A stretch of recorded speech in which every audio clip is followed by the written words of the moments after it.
Hey everyone, welcome back to the channel. तो देखो यार, सुबह के बज रहे हैं 4:30। काफ़ी मेहनत लगी यार इस वीडियो को बनाने में। And I will be telling you कि जितने भी नए चेंजेस हुए हैं इन AGP 9 बहुत ज़्यादा डिस्कशंस में आ रहे हैं। लाइक पीपल आर सेइंग कि यार ये नहीं करना चाहिए था, ये क्यों कर दिया उन्होंने, इससे बहुत सारी चीज़ें फट रही हैं। तो ये सारा कुछ हम लोग यहाँ पे कवर करेंगे एंड हम लोग एक एक डिटेल जानेंगे कि क्या एग्जैक्टली चेंज हुआ है।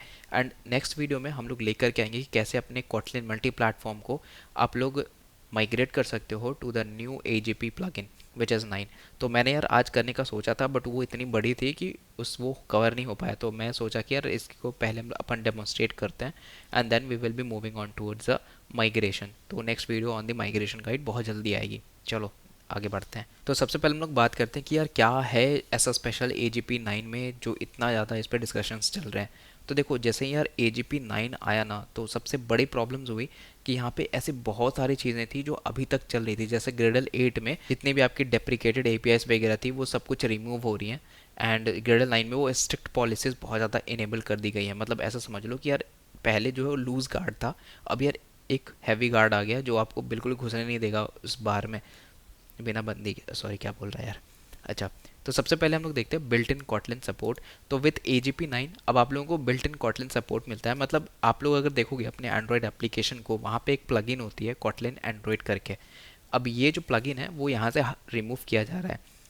अब आप पूछोगे इसके पीछे का रीज़न क्या है। इसके पीछे का सबसे बड़ा रीज़न है, जब भी है ना आप ओल्ड वाले प्रोजेक्ट्स को कभी बिल्ड करके देखना, तो उसमें ना आपको हमेशा से कॉटलिन वर्जन को लेकर के काफ़ी ज़्यादा इश्यूज आते थे। तो क्योंकि यार AGP वर्जन और कॉटलिन का वर्जन दोनों अलग अलग होता था, जिसकी वजह से काफ़ी ज़्यादा जो है वो कॉन्फ्लिक्ट्स होते थे। तो इन्होंने क्या किया कि अब यार ये आपको डायरेक्टली शिप करके देंगे कि भाई अगर आप AGP 9 यूज़ कर रहे हो तो आपको कॉटलिन की यही वर्जन मिलेगी। हाँ, बाद में आप कॉन्फ़िगर कर सकते हो, but yes this is like in built. उसके बाद दूसरा है न्यू पब्लिक DSL ओनली। मतलब जितने भी वेरिएंट्स API थी वो पहले वाली वो सब कुछ रिमूव हो गई हैं। एंड अब हम लोग यार नए APIs की तरफ मूव करें। इसके ऊपर मैं डिटेल अभी 2-3 स्लाइड्स के बाद डालूंगा, डोंट वरी। नेक्स्ट है डिफ़ॉल्ट बिहेवियर फ्लिप्स।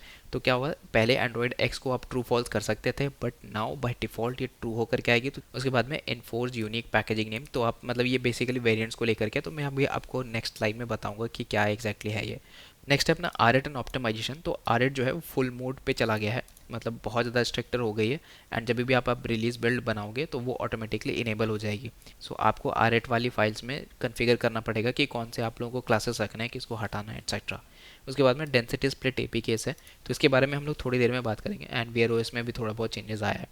तो ओवरऑल देख लेते हैं। तो रिक्वायरमेंट क्या है, जब भी आप ग्रेडल 9 से अब यूज़ करोगे लाइक 9.1, उस JDK 17 मैंडेटरी हो गई। इससे पुराने JDKs अब नहीं चलेंगे। You need to migrate to the latest JDKs, इधर 17, 18, 25 एक्सेट्रा।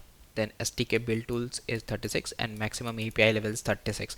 मतलब अब ये लेटेस्ट एंड्रॉइड के लिए चल रही है। नेक्स्ट है अपना built in Kotlin in AGP 9। तो जैसे कि यार आप लोग यहाँ पे ना एक प्लगइन लिखते थे org.jetbrains.kotlin.android। This is to support the Kotlin version with the AGP version. तो देखो क्या होता है ना कि हर एक AGP में एक Kotlin की वर्जन स्पेसिफाई की जाती है। तो क्या होता था, बहुत बार मिसमैच होने की वजह से वो चीज़ कन्फ्लिक्ट करती थी। तो अब इन्होंने यार इसमें इनबिल्ट डाल दिया है। मतलब अब आप लोगों को ऐसा कुछ कन्फिगर करने की ज़रूरत नहीं है। तो इसलिए यहाँ से ये चीज़ रिमूव कर दी गई है।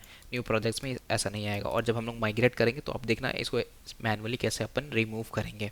अब AGP जो है ऑटोमेटिकली प्रोवाइड करती है आपको KGP 2.2.10 और KSP दोनों ही लाइक वर्जन ऑटो अलाइन हो जाएंगे। एंड आप लोगों को बस वो माइग्रेट करनी है। नेक्स्ट है देखो अभी के लिए क्या है ना, जो मेरा ग्रिडल 9.1 जो रिलीज हो रहा है एंड इसके बाद में जो ग्रिडल 10 आएगी which is basically after June and जुलाई।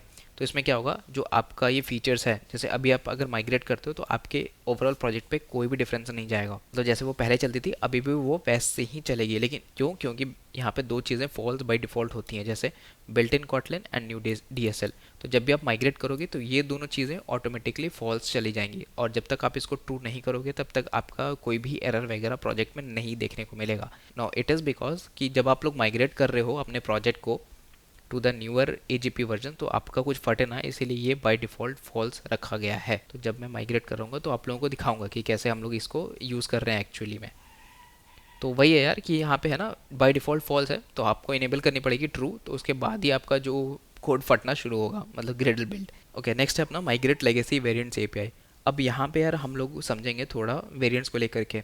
अगर आप लोगों ने मेरा वीडियो देखा हो जिसमें हम लोगों ने एंकीड्रॉइड पे पूरा प्रॉपरली रिसर्च करा था, वहाँ पे आप लोगों को ये बहुत सारे वेरिएंट्स दिखाए थे मैंने। एंड किस टाइप के वेरिएंट्स थे वो, जैसे एक वेरिएंट था अपना रिलीज, एक था डिबग, एक था अपना अमेजोन एटसेट्रा। तो ऐसे काफ़ी सारे डिफरेंट डिफरेंट वेरिएंट्स थे। तो अब यहाँ पे क्या होता था कि जब भी आप लोग यार मान लो कि एक स्पेसिफिक वेरिएंट का नाम चेंज करना है, तो सपोज करो कि यार आप है ना अपने जो डिबग वाला वेरिएंट है उसको आप नाम देना चाहते हो ए, और मान लो रिलीज वाला वेरिएंट का नाम देना चाहते हो बी। तो ऐसे करके आप जो है वो वेरिएंट का नाम चेंज करना चाहते हो। तो पहले क्या होता था एग्जैक्टली कि आपको कैसे करना पड़ता था वो चीज़। तो यहाँ पे आप लोग लिखते थे सबसे पहले एप्लीकेशन वेरिएंट डॉट ऑल। तो एग्जैक्टली में आप क्या करते थे, फॉर डिस्ट्रीब्यूशन पर्पस हमने 20 अलग अलग वेरिएंट्स बनाए हैं। तो इसमें क्या होता था, सबसे पहले तो ये पूरी लूप करती थी, मतलब वो 20 का 20 में जा करके वो लूप करती थी। और उसके बाद यहाँ पे जो भी आपने फाइल नेम लिखा है उसको सबसे पहले ओवरराइट करती थी, मतलब जो बाय डिफ़ॉल्ट है उसको ओवरराइट करके और जो आप यहाँ पे डालते थे उसको वो इंसर्ट करती थी। तो यहाँ पे सबसे बड़ा प्रॉब्लम ये था ना, सपोज करो कि आपके पास में यार एक वेरिएंट है, सपोज करो डीबग, और उसे इसमें इंक्लूड नहीं करना है। तो ये क्या करता था, ये जो ब्लॉक आप देख रहे हो ना, ये बेसिकली क्या करता था कि जितने भी वेरिएंट्स अपने पास में है सबसे पहले यार वो प्लान आउट करता था कि हाँ मेरे पास इतने वेरिएंट्स हैं, सबके नाम चेंज करने हैं। उसके बाद ये इस फिल्टर पे जाता था एंड यहाँ पे चेक करता था कि अच्छा वो इंक्लूडेड है कि नहीं है। अगर से ये डिस इंक्लूडेड नहीं है तो फिर जो प्लान बनाया है उसको फिर कैंसिल करके और जो नया प्लान था उसको बनाता था।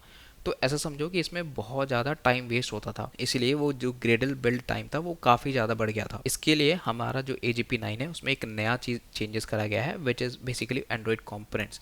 तो आप देखोगे यहाँ पे एंड्रॉइड है, this is now change to android components. अब जो भी लिखोगे आप एंड्रॉइड कॉम्पोनेंट्स के अंदर लिखोगे। तो ऑन वेरिएंट्स के अंदर आओ एंड यहाँ पे आप लोग देखोगे तो यहाँ पे हम लोग सबसे पहले सेट कर रहे हैं। तो अब ये सेट क्या है, तो बेसिकली जो सेट आपको दिख रहा है ना, ये एक्चुअली में एक लेजी इनिशियलाइजेशन है। तो यहाँ पे क्या होती थी, जब भी आप लोग यहाँ पे output file name dot set करोगे ना यहाँ पे वेरिएंट में, तो सपोज करो आपने किसी वेरिएंट को यहाँ पे डिसलेक्ट किया हुआ है, आप नहीं चाहते हो कि उसका नाम चेंज हो, तो यार यहाँ पे ना इस वेरिएंट ब्लॉक के अंदर वो कभी जाएगा ही नहीं। तो ऐसा क्यों होता है, बिकॉज ये जो सेट आप देख रहे हो ना, दिस इज द सेट, ये एक्चुअली में लेजी है। तो ये तुरंत इनिशियलाइज सब कुछ नहीं करती है, it will wait for to finish everything, उसके बाद ही यहाँ पे सब कुछ सेट होती है। तो इसीलिए यहाँ पे इसको मेजर अपग्रेड लिया गया है, because to make it more lazy, और उस ताकि हम और ज़्यादा से ज़्यादा टाइम सेव कर सके एंड मेरा बिल्ड टाइम और फास्ट हो सके। जिसकी ज़रूरत नहीं है उसे नहीं रखनी है, that is the whole reason for variant APIs। Next आ जाओ यार कोटलिन मल्टी प्लेटफॉर्म पे बात करते हैं कि क्या क्या यहाँ पे चीज़ें चेंज हुई हैं। सबसे पहले है स्टेबल ग्रेडल DSL। तो new simplified DSL for configuring the compiler option at extension target and compilation level. तो अभी मैं आपको थोड़ा सा कोड दिखाऊंगा कि तो आपको समझ में आएगा कि हम क्या बात कर रहे हैं इस पर। तो जितने भी लाइक टारगेट्स वगैरह सब कुछ बहुत ज़्यादा चेंज हुए हैं and we need to like rigorously migrate this to the new versions for Kotlin multi platform। यार काफ़ी चीज़ें चेंज एंड जब नेक्स्ट वीडियो लेके आऊँगा प्लीज़ उसको वॉच करना because it is very important for you guys. So basic Swift export, अभी तक क्या होता था कि जब भी आप एक्सपोर्ट करते थे उसमें ऑब्जेक्टिव सी हेडर्स जाती थी, लेकिन अब से ऐसा नहीं होगा। जब भी आप लोग एक्सपोर्ट करोगे डॉट फ्रेमवर्क फाइल में तो ये ऑब्जेक्टिव सी हेडर्स कभी जाएगी नहीं। This is using the swift export DSL by default.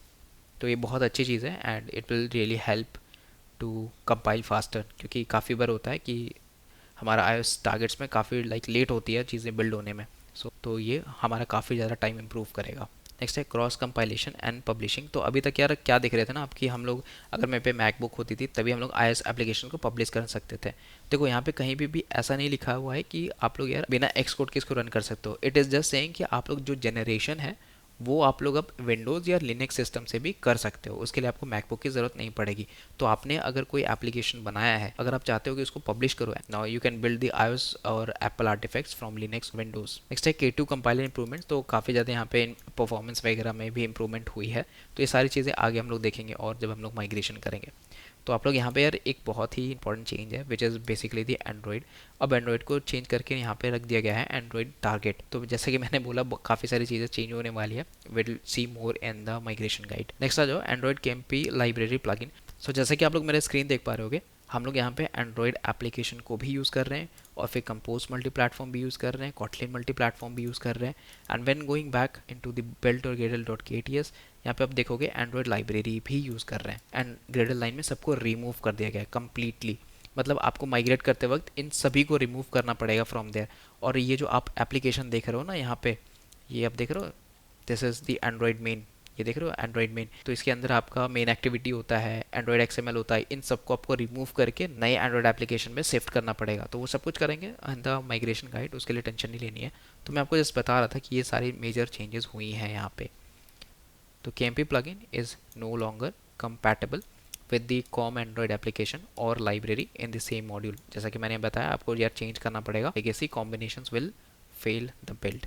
Next है अप्लाई द न्यू प्लगइन। तो अभी क्या हो रहा है कि जितने भी Kotlin मल्टी प्लेटफॉर्म के एप्लीकेशंस बनेंगे उस सब में एक मेजर लाइब्रेरी इंपोर्ट होगी which as Kotlin multi platform library. अब यार ये एंड्रॉइड डॉक्स में अवेलेबल है, वो मैं आपको कल दिखाऊंगा जब अपन यार शिफ्ट कर माइग्रेट कर रहे होंगे तब, for all the shared models.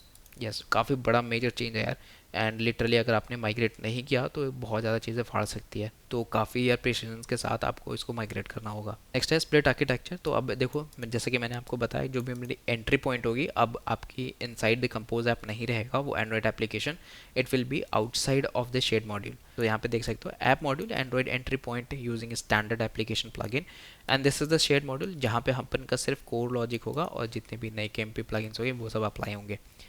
तो this is the major changes. Next है अपना क्लीन अप एंड वेरीफाई। तो जैसे कि मैंने आपको बताया जितने भी Kotlin एंड्रॉइड वाले प्लगइन्स हैं वो सारे रिमूव कर दिए जाएंगे और इसके लिए अलग अलग सेपरेट मॉड्यूल्स बनाने पड़ेंगे। तो यहाँ पे मैंने देखो लिख रखा है कि इज एक single module setup combining both and KMP and android applications will no longer work in this and you must create a android entry point जो कि शेयर्ड के बाहर होगी, तो वो आगे समझेंगे। तो नेक्स्ट है अपना shared module configuration, and this is basically more of a type code जो कि मैं आपको अगले यार वीडियो में समझा रहा हूँ।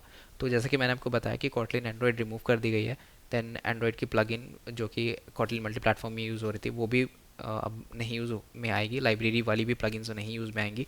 तो this all are very much like removed. जो यूज़ में आएगा वो यहाँ पे है com android Kotlin multi platform library जो हम लोग नेक्स्ट में सेटअप करेंगे। एंड उसके बाद अगर आप नोटिस करोगे ना तो हम लोग यहाँ पे पहले एंड्रॉइड लिखते थे, now we will be writing android library not android. देखो ध्यान से देखना भाई, ये सब चीज़ें नोटिस करो। तो काफ़ी चीज़ें चेंज होने वाली है। यस, नेक्स्ट है एंड्रॉइड ऐप मॉड्यूल कन्फिगरेशन, ये ज़्यादा कुछ है नहीं, वो अपन बाद में कवर कर लेंगे। नेक्स्ट है अपना माइग्रेशन चेकलिस्ट। तो देखो यही हम लोग फॉलो करने वाले नेक्स्ट वीडियो पे, बहुत ध्यान से देख लेना यार। तो लाइक अपडेट द टूल जिन सबसे पहले आएगा मैं, तो ये आप चाहो तो इसका स्क्रीनशॉट ले सकते हो। यही सारे स्टेप्स हम फॉलो करेंगे to properly migrate our code from the Kotlin multi-platform which is AGP version 8 to AGP version 9. So this is going to be a crazy and interesting one. तो that's all for today, मिलते हैं next video पे, तब तक sayonara, good night, good morning जो भी यार, bye bye.